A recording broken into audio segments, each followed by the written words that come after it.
Ang hiling ko po ngayong taon, mabago na yung sistema sa Pilipinas. Mawala na yung mga yung mga kurap.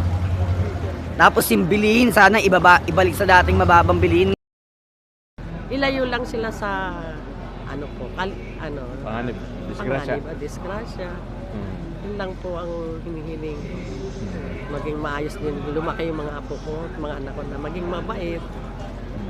Laging nandiyan dyan sa kanila yung Panginoon sa puso nila. Hingin mo lahat yung mga tawad, mga kasalanan, at mga pagpapasalamat ng mga biyaya na tatanggap ko. Yun ang ko sa kanya. Kaya taon-taon, sabi ko sa kanya, pupunta ako rito.